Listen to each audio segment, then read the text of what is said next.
सादर प्रणाम। बड़ी बिंदी साप्ताहिक लाइव में आप सभी का हार्दिक अभिनंदन है। और आज की हमारी अतिथि हैं डॉक्टर गुंजन। डॉक्टर गुंजन अनेक पत्र पत्रिकाओं में लिखती रही हैं। इनके शोध पत्र बहुत सारे जर्नल्स में छपे हुए हैं। अनेक राष्ट्रीय अंतर्राष्ट्रीय संगोष्ठियों में इन्होंने अपने शोध पत्र का वाचन किया है।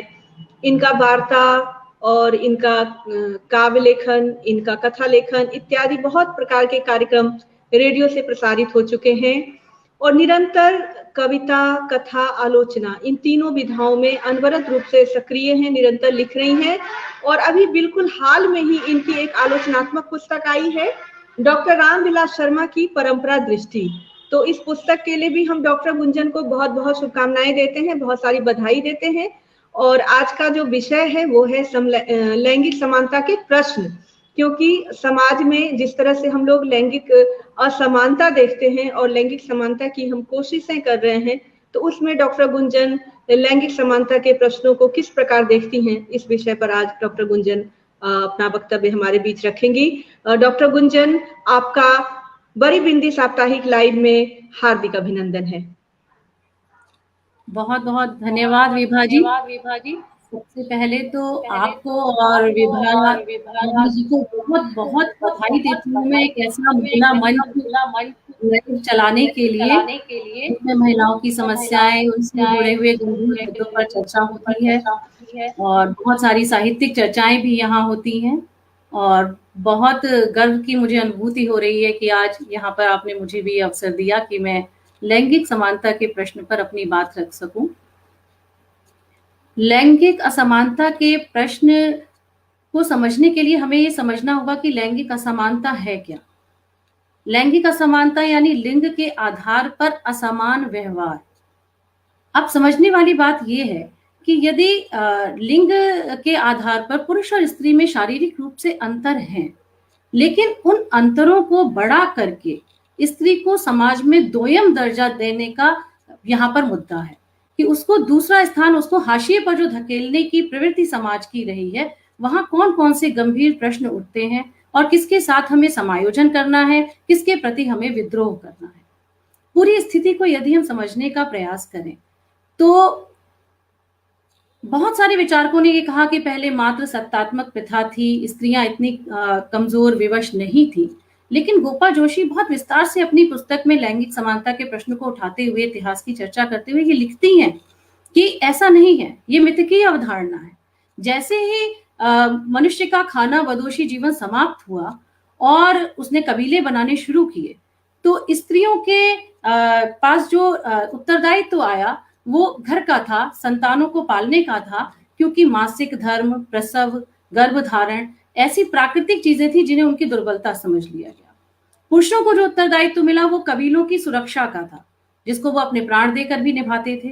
फिर आविष्कार भी होने शुरू हुए और धीरे धीरे पुरुष समाज की ताकत बढ़ती चली गई। पुरुष की शक्ति बढ़ने, पुरुष जो कार्य कर रहे थे उनका बड़ा महत्व था, इसलिए उनकी शक्ति भी बढ़ी, उनकी प्रतिष्ठा भी बढ़ी। लेकिन स्त्रियों को जो कार्य दिए गए, यद्यपि उसी से पूरे समाज की संतति चल रही थी, पूरी पारिवारिक व्यवस्था चल रही थी, यहाँ तक कि कृषि में भी स्त्रियां कार्य कर रही थी, वो व्यवस्था भी चल रही थी, पर उनको वो सम्मान, वो प्रतिष्ठा वहां प्राप्त नहीं हुई जो पुरुषों को प्राप्त हो रही थी। और धीरे धीरे पुरुषों का उन पर स्वामित्व बनता गया, उनका पोजीशन बनती गई स्त्रियां।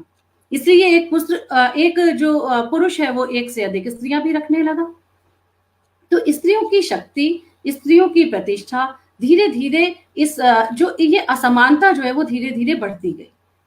बहुत इतिहास में इसमें बहुत संघर्ष हुआ, हम बहुत सारी विद्वान स्त्रियों को भी जानते हैं, लेकिन बोलने पर स्त्रियों के व्यवहार पर सदा ही प्रश्न चिन्ह लगते गए।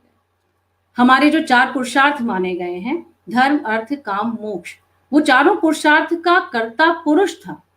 स्त्री उसके लिए केवल एक साधन थी, या इसके विपरीत यदि स्त्री को माना गया तो उसके कामिनी रूप को लिया गया, तो वो इन 4 पुरुषार्थों को साधने में इसमें से 2 पुरुषार्थों में बाधा थी। तो स्त्री को वो सम्मान नहीं समाज ने दिया जिसकी वो अधिकारी थी। अब यदि आज के परिप्रेक्ष्य में हम इस प्रश्न को देखें तो सबसे पहले मैं सिमोन द बोवार का नाम लूंगी, जिनकी पुस्तक उन 2 भागों में 1949 में आई, द सेकंड सेक्स। उन्होंने वहां जो बात कही और उन्होंने जो एक शब्द प्रयोग किया, द अदर, जिसको प्रभा खेतान ने अन्य कहा है अपने अनुवाद में। उन्होंने पूरी पुस्तक का अनुवाद स्त्री उपेक्षिता नाम से किया और वहां अन्य शब्द वो प्रयोग कर रही हैं, जिस पर उन्होंने अपनी आत्मकथा भी लिखी, अन्य से अनन्या तक। तो उसमें उन्होंने स्त्री के संघर्ष को बहुत विस्तार से वो लिखती हैं और वो संघर्ष उनका अपना संघर्ष था। तो वहां हम जो उनका जो टर्म है द अदर, वो यही बताता है कि स्त्री को समाज में हमेशा पुरुष का पूरक समझा गया। स्त्री को जो भी अधिकार दिए गए, स्त्री को चाहे देवी के रूप में गढ़ा गया, लेकिन देवी की वो प्रतिमा भी पुरुष ने अपनी सुविधाओं के अनुसार ही गढ़ी थी। स्त्री को उसके मन के अनुसार एक मानवीय दर्जा देते हुए एक मानवी के रूप में उसकी पूरी चेतना के साथ उसको प्रतिष्ठित नहीं किया गया। यदि आज के प्रश्नों को हम देखें, जबकि स्त्री शिक्षित भी हो रही है, काम भी कर रही है, तो इन प्रश्नों का स्वरूप अवश्य थोड़ा सा बदल गया है, लेकिन बहुत अंतर नहीं आया है। पहले हमारे पास स्त्री को लेकर दूसरी समस्याएं थी, जैसे बाल विवाह की समस्या थी, सती प्रथा की समस्या थी और विधवाओं के पुनर्विवाह कराने की समस्या थी। उन समस्याओं को लेकर हम निरंतर जूझते रहे, बहुत समाज सुधारकों ने कार्य किया, हम वहां से बाहर आए तो नारी चेतना तो आई, स्त्रियों को शिक्षित किया जाए, स्त्रियां परिवार को सुशिक्षित रखें, स्त्रियां परिवार की व्यवस्था अच्छी बना सकें, स्त्रियां आर्थिक रूप से आत्मनिर्भर हों, इस पर भी बल दिया गया। लेकिन अभी यदि आप देखें तो जो कर्ता रूप वो चाह रही थी वो नहीं मिला। जैसे मैं आपको 2 पंक्तियां उद्धृत करती हूँ कामायनी से। जब श्रद्धा का परित्याग करके मनु चल देते हैं इड़ा सर्ग में, तो वहां प्रसाद जी कह रहे हैं, तुम भूल चुके पुरुषत्व मोह में कुछ सत्ता है नारी की, समरसता संबंध बनी अधिकार और अधिकारी की। तो यहाँ आप नारी चेतना की वो बात कर रहे हैं। बहुत आनंद आता है कि पुरुषत्व अहंकार को उन्होंने वहां चैलेंज किया है। लेकिन आप अगर दूसरी पंक्ति देखें तो वही कर्ता वाला भाव, अधिकार और अधिकारी। पुरुष अधिकारी है और स्त्री वहां पर भी अधिकार। तो कर्ता कौन है? पुरुष है। और जब कामायनी नारी चेतना का बड़ा महाकाव्य माना जाता है, पर कामायनी में जो श्रद्धा का रूप प्रसाद जी गढ़ रहे हैं वो वही आदर्शवादी रूप है जिसके आधार पर स्त्रियों का इतने वर्षों से शोषण हुआ। उन्हें त्याग की देवी होना चाहिए, उन्हें सहनशीलता की मूर्ति होना चाहिए।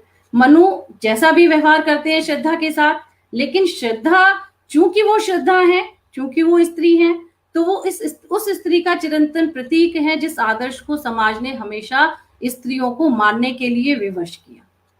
तो सिमोन ने भी इस बात को बहुत अच्छी तरह रखा कि कैसे स्त्रियों को इतने दबाव में समाज ने लिया, संस्कृति और नैतिकता के माध्यम से। संस्कृति का जो दबाव है वो स्त्रियों पर बहुत रहा। उनको जो नैतिकता का पाठ पढ़ाया गया वो उनके आचरण में एक संस्कार बनाकर इस तरह से ढाल दिया गया है कि वो उससे बाहर नहीं आना चाहती। और आप इस चक्र को इस तरह समझिए कि यहाँ पर कोई भी पुरुष स्त्रियों पर प्रश्न चिन्ह नहीं उठाता। इस लैंगिक असमानता ही इसके मूल में है और उसमें प्रश्न स्त्रियां ही स्त्रियों पर उठा रही हैं। ये ताना बाना इस तरीके से बुना गया है कि यदि उन संस्कारों का पालन नहीं किया जाता, यदि उन नैतिक उत्तरदायित्वों का पालन नहीं किया जाता, तो एक स्त्री ही दूसरी स्त्री पर सबसे पहले प्रश्न चिन्ह लगाने लगती है। जैसे मैं बार बार अभी कामकाजी स्त्रियों की बात कर रही थी, तो उस पर मैं आती हूँ। आप देखिए कि आर्थिक रूप से स्त्रियां सबल हो रही हैं, काम करने जा रही हैं, पर उसमें से बड़ा प्रतिशत उन स्त्रियों का है जो घर में केवल पैसे कमाने वाली मशीन की तरह काम कर रही है। घर की आर्थिक शक्ति उससे बढ़ी है, लेकिन उस घर में महिला की शक्ति नहीं बढ़ी, क्योंकि जो सामाजिक निर्णय का अधिकार, जो राजनीतिक निर्णय का अधिकार, जो तर्क करने का अधिकार, बोलने की आजादी वो मांग रही थी, वो उसको तब भी ना घर में मिली और ना बाहर लेने दी जा रही। ऐसा क्यों हो रहा है कि स्त्री कमाती है और वो सारा धन लाकर, अभी भी कर्ता पुरुष है, और वो सारा धन उसको दे देती है और स्वयं वो अपनी आवश्यकताओं के लिए, कई घरों में तो उससे प्रश्न भी पूछा जाता है कि आपने ये कहाँ खर्च कर दिया, और घर के किसी भी आर्थिक मामले में उसका दखल नहीं होता। तो ना उसकी स्वतंत्रता बढ़ी, कहने के लिए स्त्री, यदि हम गणना करें कि इतनी स्त्रियां आज कामकाजी हैं, तो पुरुष के साथ स्त्रियां समानता की ओर बढ़ रही हैं। लेकिन उन आंकड़ों में हमें अंदर जाकर ये भी देखना होगा कि जो स्त्रियां आत्मनिर्भर हुई हैं, क्या वो वास्तव में आत्मनिर्भर हुई हैं, या वो अपने पारिवारिक उत्तरदायित्वों को वहन करते हुए और उस बाहर की जिम्मेदारी को भी उठा रही हैं और घर की केवल आमदनी को बढ़ाने का एक साधन बन रही हैं। जरमाइनी ग्रियर ने अपनी पुस्तक में ये लिखा कि पिंजड़ा खोला गया लेकिन पंछी ने उड़ने से इनकार कर दिया। क्यों? क्योंकि जो नई स्ट्रेटेजी बनाई गई थी उसमें स्त्रियों का दोहरा उत्तरदायित्व कर दिया गया है। वो घर भी संभाल रही हैं, वहां भी उन्हें उत्तर देना है, अपने बच्चों के पालन पोषण में भी उन्हें उत्तर देना है, वहां भी वो उत्तरदायी हैं, घर की व्यवस्था के लिए भी उत्तरदायी हैं। इतना मानसिक दबाव झेलती हुई स्त्री पुनः उन सामाजिक मानदंडों पर यदि उसको वहां पर पुनः सामाजिक मानदंडों पर विचार करने की आवश्यकता है कि कितने मानसिक दबाव में वो काम कर रही है। एक बहुत ही रोचक उदाहरण मैं आपको दूंगी। अभी ब्रूट पर कुछ दिन पहले इंदिरा नुई का एक वीडियो आया था और इंदिरा नुई उसमें ये बता रही हैं अपने इंटरव्यू में कि जब वो पेप्सिको में वो काम करती हैं, उसकी सीईओ हैं, कि जिस दिन वो बोर्ड ऑफ डायरेक्टर्स की प्रेसिडेंट बनी और वो जब अपने घर भागी तो वो गैराज में ही खड़ी थी, तो उनकी माँ ने उनसे कहा कि तुम जाकर पहले दूध ले आओ। तो वो बहुत उत्साहित थी ये बताने के लिए कि मैं तो पूरी बोर्ड ऑफ डायरेक्टर्स की प्रेसिडेंट बन गई हूँ। लेकिन वो बोल पाती और इससे पहले ही उनकी माँ ने कहा कि नहीं ठीक है, तुम पहले जाके दूध ले आओ। तो उन्होंने कहा आपने मेरे पति से क्यों नहीं कहा? तो उन्होंने कहा वो थका हुआ है। तो वो पूछती है कि आपने नौकरों से क्यों नहीं कहा? उन्होंने कहा वो मैं भूल गई और कल की व्यवस्था नहीं है, तुम पहले दूध लेकर आओ फिर हम बात करेंगे। वो ले आती हैं और फिर गैरेज से ही चलते चलते वो अपनी माँ को बताती हैं कि मैंने जो है मैं बोर्ड ऑफ डायरेक्टर्स में प्रेसिडेंट में बन गई हूँ। अब वहां पर उनकी माँ उनसे कहती है कि आज मैं तुम्हें एक बात समझाना चाहती हूँ कि तुम जो भी बन गई बाहर, तुम अपना वो क्राउन गैरेज में रख के आया करो, क्योंकि घर पे तुम केवल एक माँ हो, एक बहू हो, एक बेटी हो और एक पत्नी हो, और इसी उत्तरदायित्व को तुम्हें सबसे पहले निभाना। और मुझे बहुत आश्चर्य हुआ वो वीडियो देखकर कि इंदिरा नुई जो कि पूरी दुनिया की 100 सबसे सशक्त महिलाओं में गिनी जाती हैं, वो इस तरह की बात को बहुत गर्व के साथ कह रही थी। लेकिन मैं ये देखती हूँ कि इस बात में इतना मनोवैज्ञानिक दबाव है। अगर हम बराबरी की बात करते हैं तो समाज का और परिवार का जो उत्तरदायित्व है, जो इसकी भूमिकाएं परिवार में हमारे पालन पोषण से ही तय कर दी जाती हैं स्त्री और पुरुष की, उसे हमें समानता के साथ लेना होगा। तब प्रसादी जी समरसता शब्द प्रयोग कर रहे हैं, वास्तविक समरसता तब आएगी। परिवार में पुरुषों को भी अपने उत्तरदायित्व को उतना ही समझने की जरूरत है जितना स्त्री के पास है, यदि वो घरेलू नहीं है पूरी तौर पर। और यदि वो पूरी तौर पर घरेलू है तो भी उसके उस कार्य को पूरी मान्यता देना। जैसे कि अब तो बहुत गणना भी की गई और ये देखा गया कि घरेलू काम जो औरतें करती हैं, यदि उसका पूरा उसका मूल्य आंका जाए तो लोगों की पूरी तनख्वाह उसमें निकल जाती है, बहुत अधिक उसका वेतन होता है। तो यदि आर्थिक रूप से वो नहीं कमा रही हैं, तब भी हमें ये देखना होगा कि क्या उनको उतना सम्मान मिल रहा है। तो प्रश्न यहाँ ये है कि लिंग के आधार पर क्या स्त्रियों की बुद्धि को पुरुषों से कम आंका जाए? शारीरिक रूप से दोनों में भिन्नता है, लेकिन भौतिक रूप से मानसिक क्षमता को देखते हुए उनके साथ बराबरी का व्यवहार होना चाहिए। और व्यवहार की वास्तविकता ये है कि यदि हम देखें तो इसके दो रूप हैं।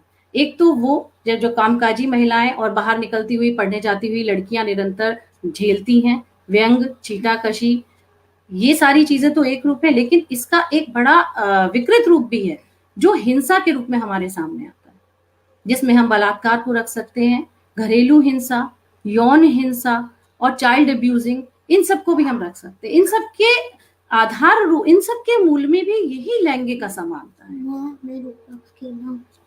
यदि ये जो लैंगिक असमानता जो मूल बात है, इसको यदि हम नहीं समझेंगे तो हम उस चेतना का प्रसार नहीं कर सकते। यहाँ पे प्रभा खेतान कहती है कि हमें चैलेंज करना है उन चीजों को जो सामाजिक आदर्श पहले से बनाकर रख दिए गए हैं। आप ये देखिए कि किसी भी क्षेत्र में स्त्रियां काम करती हैं तो उनके काम को कम करके आंका जाता है। जैसे कबीर और तुलसी की जितनी समीक्षा लिखी गई उतनी मीरा की नहीं लिखी गई। सार्त्र और सिमोन दे बोवावार साथ साथ आए थे, लेकिन सार्त्र को जो पहचान मिली वो सिमोन को नहीं मिली। तो कहीं ना कहीं जब स्त्रियां काम करती हैं तब भी उनको वो सम्मान समाज नहीं देता है, वो प्रतिष्ठा जिसकी वो अधिकारी हैं। यहाँ तक कि हमारी बहुत सारी साहित्यिक मित्र जुड़ी होंगी और वो ये अनुभव करती होंगी कि यदि किसी सम्मेलन में एक महिला वक्तव्य देती है, उसको वो सम्मान नहीं दिया जाता है जो पुरुषों को प्राप्त होता है। पुरुष समीक्षकों को, पुरुष रचनाकारों को लोग बहुत ज्यादा गंभीरता से लेते हैं और स्त्रियों को वो ये कहकर हाशिए पर करते जाते हैं कि वो एक ही विषय पर लिखती हैं। तो वो विषय जो है जिनके आधार पर समीक्षा का, जिनके आधार पर मानकों का निर्धारण हो रहा है, वो किसने निर्धारित किए हैं? वो पुरुषों ने पहले से निर्धारित किए हैं। लेकिन जब स्त्रियां प्रत्येक कार्य क्षेत्र में आएंगी तो वो नए आदर्शों की, नए मानदंडों की मांग करेंगी।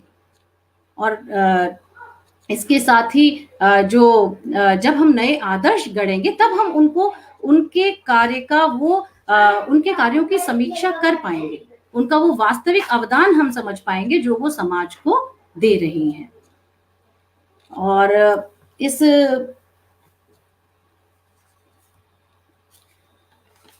इतना विस्तृत विषय है कि कल भी मेरी एक टॉक थी, मैं इसमें बोल रही थी तो मुझे 1 घंटा लगभग हो गया था विभाजी इसको समेटते समेटते। और मैं इस पर, हाँ, घरेलू हिंसा पर मैं अपनी बात कर रही थी जो शायद बीच में थोड़ा व्यवधान आने से मैं छूट गई। घरेलू हिंसा पर भी मैं ये कहना चाहती हूँ कि घरेलू हिंसा, यौन हिंसा जो स्त्रियों के साथ होती है, मुझे बड़ा आश्चर्य हुआ कि ये केवल भारत की समस्या नहीं है, ये पूरे विश्व की समस्या है। पूरे विश्व में औरतों के प्रति जो हिंसा होती है और उसका जो लैंगिक रूप से जो उनको समानता का दर्जा नहीं मिला है, हमारे भारत में तो इसके लिए बहुत सारे कानून हैं। और आपको बड़ा आश्चर्य होगा, ग्लोरिया ने बताया कि वो भी एक नारीवादी चिंतक है, कि अमेरिका में तो इस तरह का कोई सशक्त कानून ही नहीं है। स्त्रियां अपने विरुद्ध होने वाली हिंसा, अपने विरुद्ध होने वाले अत्याचारों के लिए स्वयं ही लड़ती हैं।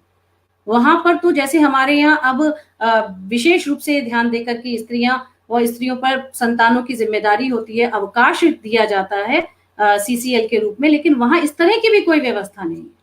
तो ये जो चुनौती है ये पूरी दुनिया की है और पूरी दुनिया की महिलाओं को इसे एक प्रकार से समझना होगा। और जब हम इस चुनौती को समझते हैं तो हम जो परस्पर और आधारों पर जो भिन्नता अनुभव करते हैं, नस्ल के आधार पर, और हम जो भिन्नता अनुभव करते हैं जाति के आधार पर, उसको हमें भूलना होगा। हर नारी को, प्रत्येक नारी के संवेदना को, प्रत्येक नारी के समस्याओं को गंभीरता से लेना होगा और समझना होगा। और जो एक प्रवृत्ति हमने बना ली है आदर्शीकरण की नारी के, और उसके साथ जो हम टिप्पणियां करते हैं, उससे हमें बचना होगा। यदि देखिए, जैसे मैं एक बहुत बड़ी बात और मेरे मस्तिष्क में एक दिन आ रही थी। अभी ऑस्ट्रेलिया और उसका भारत का एक मैच हुआ था, तो वहां पर जब मैदान में किसी ने नस्ल भेदी टिप्पणी की तो वो मैच उस समय बिल्कुल रुक गया और खिलाड़ियों ने खेलने से मना कर दिया। उन्होंने कहा कि नहीं, हमको नहीं खेलना है, क्योंकि यहाँ पर नस्ल भेदी टिप्पणी हो रही है। नस्ल भेदी टिप्पणी को पूरा संसार देखिए कितनी गंभीरता से लेता है, लेकिन स्त्रियों पर तो इस तरह की टिप्पणियां, जो लिंग भेदी टिप्पणियां हैं, वो निरंतर होती हैं। आप किसी पार्टी में जाइए, आप अपने कार्यस्थल पे होइए, आप किसी सार्वजनिक स्थान पर होइए, यहाँ तक कि आप जब घर पर भी होते हैं तो भी यदि आप बहुत तर्कपूर्ण विचार कहीं रख रहे हैं तो उसका बहुत स्वागत नहीं होता। और कई बार कह दिया जाता है कि तुम्हारे अंदर कहाँ अकल है, औरतों में क्या अकल होती है, या तुम्हें क्या आवश्यकता है इतना अधिक बोलने की।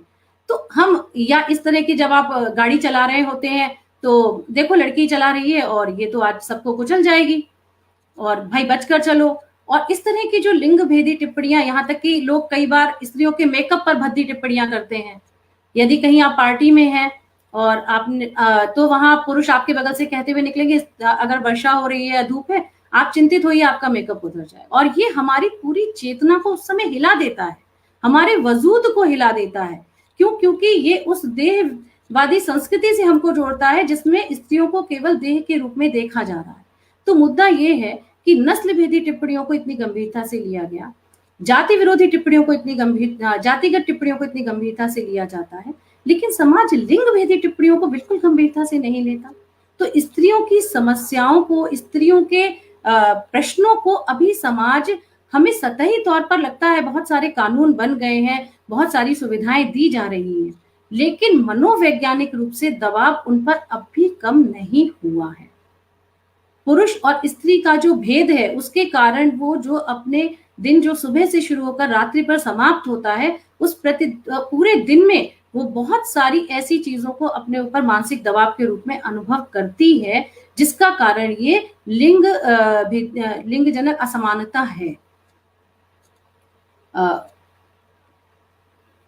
और यदि हम ये चाहते हैं कि इस असमानता को, यदि हम चाहते हैं कि ये लैंगिक असमानता है, इसको दूर किया जाए, तो इसका सबसे बड़ा उत्तरदायित्व तो परिवार का है।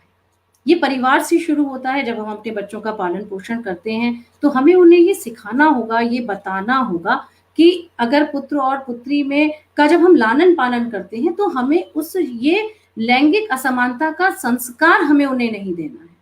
हमें उन्हें एक ऐसा संस्कार देना है कि जब वो जो समाज वो निर्मित करने जा रहे हैं, वहां पर ये असमानता जनक टिप्पणियां या समानता जनक व्यवहार उनके प्रकृति में बिल्कुल संस्कार के रूप में स्थापित ना हो जाए। लड़का स्वयं को लड़की से उच्च ना समझे, जो पुत्र है वो पुत्री से स्वयं को श्रेष्ठ ना समझे, दोनों समान रूप से दोनों के अंदर आत्मविश्वास हो। जितने आत्मविश्वास के साथ हम पुत्र को बड़ा करते हैं, उतने ही आत्मविश्वास के साथ हमें पुत्री को बड़ा करना है। अपने आसपास जब हम देखते हैं कि हमारे घर के जो औरतें हैं या हम हैं, आपस में पुरुष हैं, जब किसी स्त्री पर टिप्पणियां कर रहे हैं तो हमें वहां पर उसको रोकना है, क्योंकि हमें ये समझना है कि यदि एक स्त्री पर भी टिप्पणी की जाती है तो मानो वो सारे स्त्री समाज पर टिप्पणी की जाती है, और हमें वहां उनको रोकना है। हमें वहां एक फुल स्टॉप लगाना है कि नहीं, आपको ये नहीं कहना है, ये गलत है।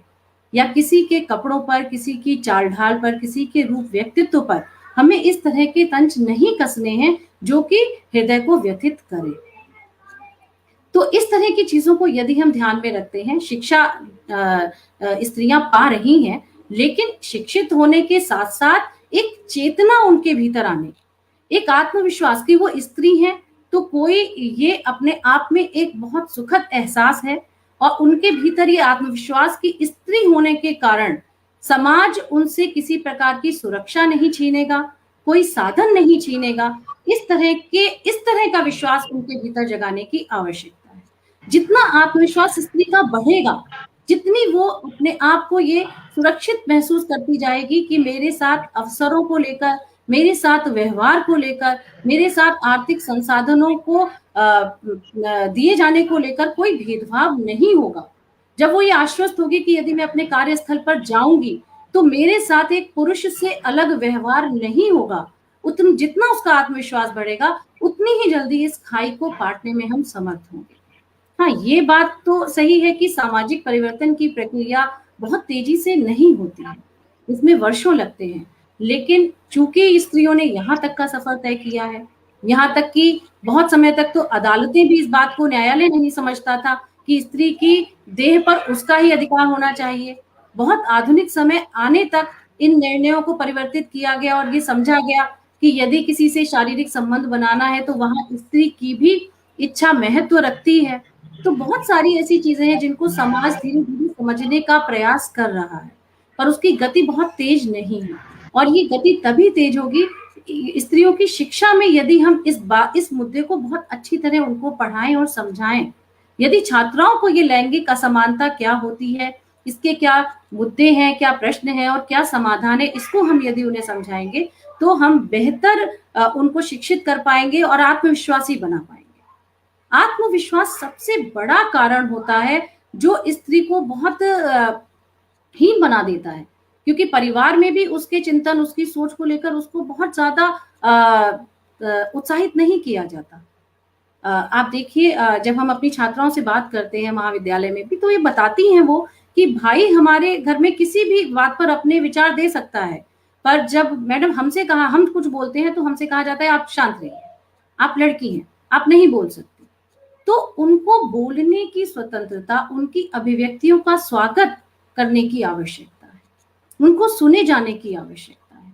एक लड़की जब बड़ी होती है तो मासिक धर्म शुरू होने से ही वो एक बड़े मानसिक दबाव में आ जाती है।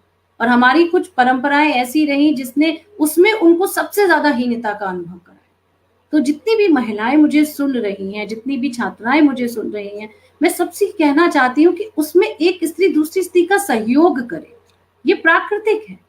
उसको वहां पर ही इतनी हीनता आ जाती है कि वो अपने स्त्री जीवन को लांछित अनुभव करने लगती है। तो वहां पर भी एक आत्मविश्वास दिलाने की जरूरत है। और जिनकी पुत्रियां हैं उनको उस समय अपनी पुत्रियों को उस मानसिक दबाव से, उस मनोवैज्ञानिक दबाव से निकालने की जरूरत है। उनको बहुत अधिक उस समय हमें उनका उत्साहवर्धन करना है, उनका सपोर्ट करना है, उनको ये बताना है कि ये चीजें कुछ बुरी नहीं और इसके कारण स्त्री होना बुरा नहीं।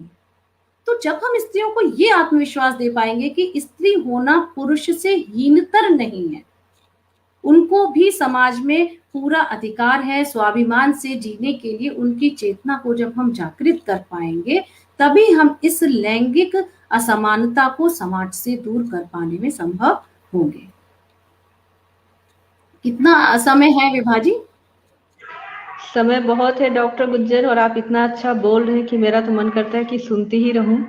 और जब आप बोल रही थी तो मुझे सुमन राजे की पुस्तक याद आई, जिसमें हिंदी साहित्य का आधा इतिहास में उन्होंने किस तरह से बताया है कि हिंदी के साहित्य के इतिहासकारों ने किस तरह से महिला साहित्यकारों को परिधि पर ढकेल दिया और केंद्र में सिर्फ पुरुष साहित्यकारों को स्थान दिया। और आज तक छात्रों को उन महिला साहित्यकारों के बारे में नहीं पता है। बहुत सारे प्रसंग हैं और मेरे मन में बहुत सारे सवाल थे, दर्शकों के भी बहुत सारे सवाल आ रहे हैं, पर मुझे लगता है कि बिना पूछे आपने बहुत सारे सवालों के जवाब दिए हैं और आपका वक्तव्य अभी आगे जारी होगा। पर बीच में एक सवाल लेना चाहती हूँ कि किसी ऑफिस में महिला का बॉस होना और पुरुषों का सबऑर्डिनेट होना आज भी समाज में स्वीकृत नहीं हो पाया है, या किसी भी परिवार में महिला का आर्थिक रूप से पुरुष की अपेक्षा अधिक मजबूत होना, तभी अभिमान जैसी फिल्में आती हैं। यदि स्त्री का करियर ऊंचा जाता है तो समाज और पुरुष दोनों ही हीन भावना का शिकार हो जाते हैं और बड़े गर्व से कहते हुए दिखाई देते हैं कि देखो जी, हमारी मैडम है ऐसी तो वैसी, हम अपनी कमाई खाते हैं। और इस चीज को समाज में बहुत प्रमोट किया जाता है कि भाई बीबी की कमाई खा रहा है। ये इस तरह की जो सोच है, या भाई को स्कॉलरशिप मिले तो वो बहन का खर्चा उठा लेता है, बहन को स्कॉलरशिप मिले और वो भाई का खर्चा उठाने के लिए आगे बढ़ती है, तो माता पिता कहते हैं कि अपना पैसा अपने पास रख। तो इन बिंदुओं को थोड़ा सा क्लियर कीजिए। और मेरे पास तो और भी बहुत सारे प्रश्न हैं, जिसमें बहुतों के उत्तर तो आपने अनायास ही दे दिए, पर अभी भी कुछ प्रश्न। बिल्कुल, ये बहुत ही संवेदनशील मुद्दा है और ये वही संस्कारों से, जिस लैंगिक असमानता के संस्कार के साथ हम बड़ा कर रहे हैं पुरुष और स्त्री को। देखिए, स्त्री के मानसिक दबाव की बात यहाँ हुई, लेकिन वास्तविकता ये है कि पुरुष पर भी आर्थिक रूप से सबल होने का और किसी के ऊपर निर्भर ना होने का बड़ा एक दबाव रखकर हम पुत्रों को भी बड़ा करते हैं। तो जब वो उसके साथ बड़े होते हैं और अगर वो उस स्तर तक नहीं पहुंच पाते, और क्योंकि उनको तो ये पता है कि स्त्री का लालन पालन उनको ही करना होगा और वो करता होंगे, तो यदि उनको ऐसी पत्नी मिल जाती है जो उनसे ज्यादा आर्थिक रूप से सबल है या उनकी बॉस है, तो उनका जो अहम बना दिया गया, जो मानसिक रूप से उनके दिमाग में चीज बैठा दी गई है, वहां पर वो बड़ा आहत अनुभव करते हैं। और ये जो मानसिक दबाव है, मुझे ऐसा लगता है कि ये पुरुष और स्त्री पर समान रूप से उस समय आ जाता है, क्योंकि स्त्री को इस आहत, जो उनका अहम आहत हुआ है, यदि ऑफिस है या घर है, तो उसके कारण जो पुरुष की नकारात्मक प्रतिक्रिया होती है, तो स्त्री को जब वो झेलनी पड़ती है तो वो भी मानसिक दबाव में आ जाती है। और पुरुष इसलिए मानसिक दबाव में होता है, बाहर से तो अपने अहम के कारण अपने आप को शक्तिशाली प्रदर्शित कर रहा है, लेकिन वो क्योंकि वो भी मानसिक दबाव में होता है, तो वो उस घुटन के कारण वो भी एक बेचैनी अनुभव करता है और परिवार में समरसता बिल्कुल नहीं आ पाती। और कई बार तो पुरुष इन स्थितियों में आक्रामक हो जाते हैं। आप घरेलू हिंसा के बहुत सारे अगर केसेस देखें तो आपको आश्चर्य होगा कि वो वही हैं ज्यादातर जहां स्त्री, कई बार महानगरों में जो है घरेलू हिंसा के जो मध्यम वर्ग में जितने भी केस आते हैं, उसमें से उनका प्रतिशत ज्यादा है जहां स्त्रियां ज्यादा अच्छा कमा रही हैं, क्योंकि वहां पुरुष को लगता है कि ये हमें नीचा दिखाना चाहती है। क्योंकि एक पुरुष से स्त्री को सेकेंडरी रहना है, जो द अदर है उसको एक सबऑर्डिनेट रहना है, ये वाली जो बात दिमाग में स्त्री और पुरुष दोनों के बैठा दी गई है, समाज अब उस आदर्श को बदलने के लिए मनोवैज्ञानिक रूप से तैयार ही नहीं हो रहा है। और यही प्रभा खेतान ने बहुत अच्छी तरह अपनी किताब, उनकी एक नई पुस्तक आई थी बाजार के बीच, कुछ नाम मैं भूल रही हूँ, तो वहां उन्होंने बताया कि बाजारीकरण में अब जो नए हमने जो पुराने अपने आदर्श स्थापित कर लिए थे, उनसे हमें सवाल पूछने हैं कि वो आदर्श किन आधारों पर बनाए गए थे, और अब जबकि स्त्री बराबरी का स्थान चाहती है तो क्या समाज उन आदर्शों को बदलने के लिए तैयार है। तो मुझे ऐसा लगता है कि इस मानसिकता के साथ यदि जो अपने पुत्रों पुत्री को बड़ा कर रहे हैं वहां दिक्कत है। हमें दोनों संभावनाओं को रखकर अपने पुत्र और पुत्रियों का लालन पालन करना चाहिए। हमें उसे सिखाना चाहिए कि आर्थिक रूप से कोई भी कितना भी सबल हो, जैसे जीवन दोनों के संतुलन से चलता है, जैसे हमें पुरुषों को, क्योंकि पुत्रों को ये भी सिखाना है कि परिवार का दायित्व अब उनका भी है। यदि आगे वो एक किसी कामकाजी स्त्री से विवाह करते हैं तो यदि दोनों के बीच संतुलन बिगड़ता है तो वहां पर समस्याएं उत्पन्न होंगी। फिर हम कहते हैं परिवार टूट रहा है। बहुत सारे लोग तो कहते हैं स्त्रियां ज्यादा पढ़ गई, नौकरी करने लगी, इसलिए परिवार टूट रहा है। तो आप यूं कह सकते हैं कि क्योंकि स्त्रियां तर्क करने लगी हैं, स्त्रियां प्रश्न पूछने लगी हैं, स्त्रियां अपने अधिकारों की मांग कर रही हैं, इसलिए परिवार टूट रहा है। तो यदि हम दोनों को ये सिखाएं कि संतुलन से जीवन चलता है, तो यहाँ पर केवल शारीरिक अंतर है, बौद्धिक और मानसिक रूप से स्त्री पुरुष में कोई अंतर नहीं होता है, तो ये समस्याएं धीरे धीरे स्वतः कम होने लगी। और मैंने देखा है कुछ नए परिवारों को इस पर प्रयोग करते हुए। मैंने देखा है ऐसी माओं को भी जिनका एक पुत्र है और एक पुत्री है, तो जरूरी नहीं है कि कोई काम है तो वो हमेशा पुत्री को ही उठाएं। वो अपने पुत्र से भी कहती है कि यदि इस समय बहन पढ़ रही है तो तुम थोड़ा सा उठो, तुम्हें भी अपने काम को करने के लिए किसी के ऊपर निर्भर नहीं रहना चाहिए, क्योंकि अब वो समय नहीं है जब पुरुषों के सारे काम स्त्रियां करती थी और वो सारी जिम्मेदारियों से मुक्त रहते थे। म्यूट है आप बेबा जी। डॉक्टर गुंजन, हमारा समाज बहुत सारे स्टीरियोटाइप प्रचलन में जीता है, और बच्चों को थोड़ा बड़ा होते ही यदि वो मेल चाइल्ड है तो उसको रोने पे कहा जाता है कि तुम्हें रोना नहीं है, तुम लड़की हो कि तुम रो रहे हो, और इस तरह से उसको इतना दबाव दे दिया जाता है कि बहुत बार वो दिल के मरीज हो जाते हैं इस दबाव में कि वो रो नहीं सकते हैं। इन स्टीरियोटाइप, या फिर लड़का है तो ये गुलाबी रंग का ड्रेस नहीं पहनेगा, कोई अतिथि आएंगे महाविद्यालय में, कोई करेगी। मैं सिर्फ एक बात आपको रोककर कहना चाहती हूँ, जो गुलाबी रंग वाली आपने बात की, मैं आपको एक मजेदार बात बताती हूँ यहाँ पर, कि अगर आप अपनी संस्कृति देखें पुरानी, तो हमारे यहाँ पुरुष और स्त्रियां सारे रंग पहनते थे बहुत शुरू से, और ये जो गुलाबी और नीला रंग है, जो बार्बी और बेन 10 है, ये वाला अंतर अमेरिका की संस्कृति से आया और ये पूंजीवादी संस्कृति का बहुत बड़ा हिस्सा है। जी, ये मैं जानती हूँ, क्योंकि मिथिलांचल में आज भी पुरुषों की धोती गुलाबी रंग में रंगी जाती है, लेकिन समाज ने ऐसा सेटअप किया कि मेल चाइल्ड पिंक कलर नहीं पहनेगा। कोई कॉलेज में अतिथि आएंगे तो कोई सुंदर सी छात्रा पतली सी गमला लेकर उनका वेलकम करेगी, कोई दाढ़ी वाला छात्र नहीं करेगा। इन स्टीरियोटाइप से हम नई पीढ़ी को कैसे बाहर निकालें, कैसे हम उनको इन सारी धारणाओं से मुक्त करें?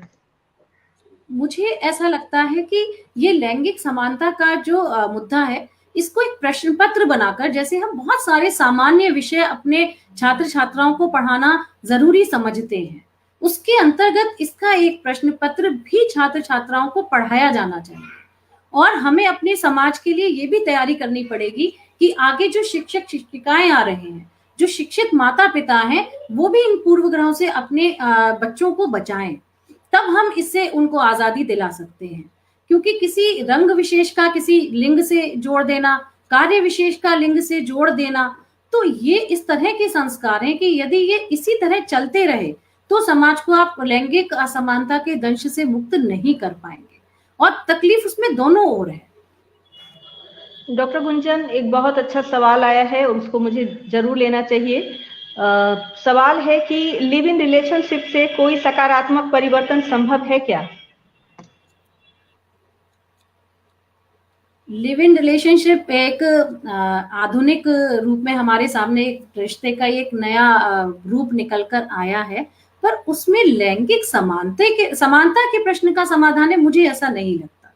क्योंकि एक तो उसकी उम्र बहुत लंबी नहीं होती, और सबसे बड़ा उसका खामियाजा जो भुगतना पड़ता है वो लिव इन में होने वाले बच्चों को। और यदि लिव इन का बारीकी से आप अध्ययन करें तो आप ये देखेंगे कि कुछ लोग साथ रहते हैं और वो इसको सहज मानते हैं कि हम अलग हो जाएंगे, लेकिन मानव का ये स्वभाव नहीं है। कुछ समय साथ रहने के बाद जो वो अलग होना होता है वो भी व्यक्ति को अंदर से तोड़ देता है।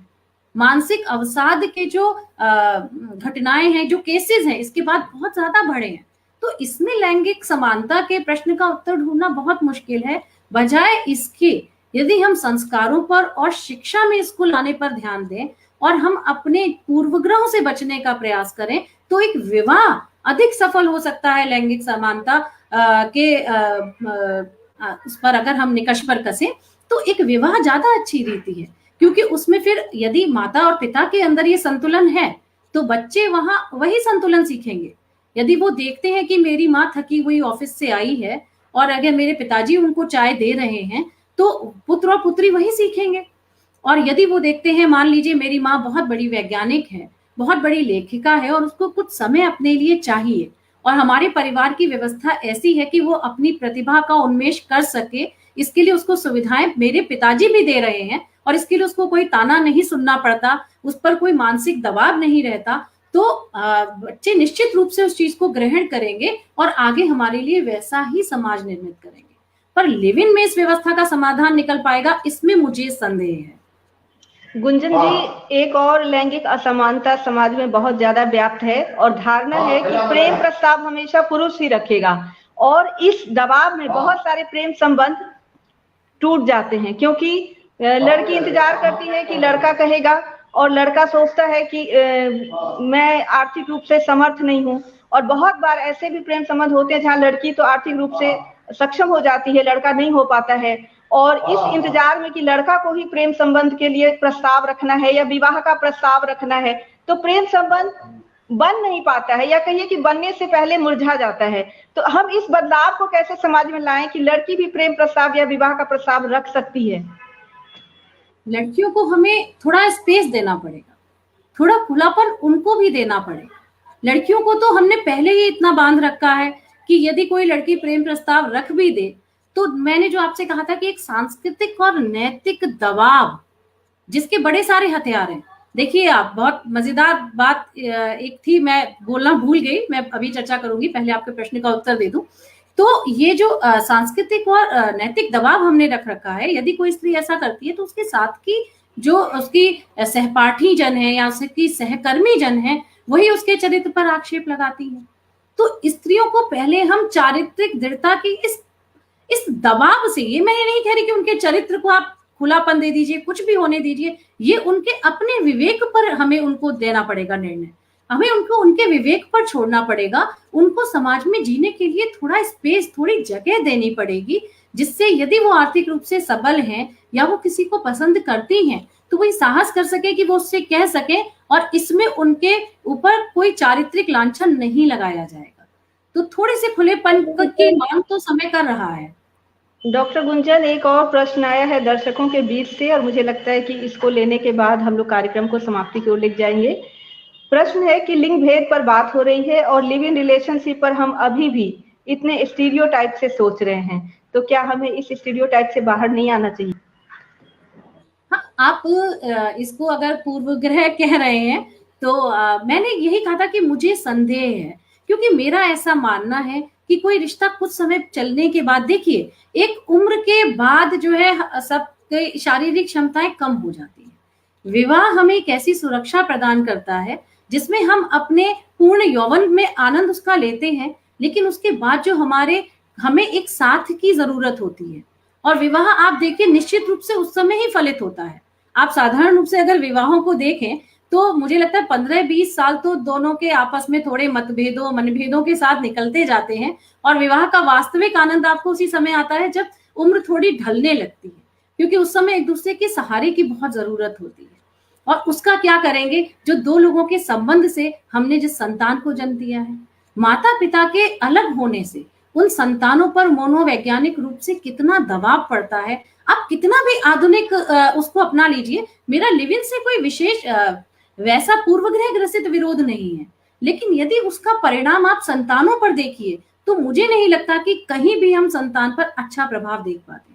मनुष्य पर से मनुष्य का विश्वास उठ जाता है, वो मनुष्य पर विश्वास नहीं करना चाहता, और यही संस्कार संतान को जाता है जब वो आगे बड़े होते हैं और किसी से प्रेम करना चाहते हैं तो उन पर उनके भीतर बहुत सारे प्रश्न चिन्ह लग जाते हैं। तो किसी का केवल उपभोग कर उसको छोड़ देने की जो मानसिकता सी बनती जाती है वो समाज को कहाँ ले जाएगी, ये मेरा भी एक प्रश्न है। फिर यहाँ पर लिव इन के जो समझते हैं कि लिव इन पर किसी पूर्व ग्रह से ग्रसित होकर हम बात कर रहे हैं। एक बात बस विभा जी बहुत जल्दी कहना चाहूंगी कि देखिए, लैंगिक असमानता का प्रश्न ऐसा नहीं है कि शुरू से उठाया नहीं जाता था।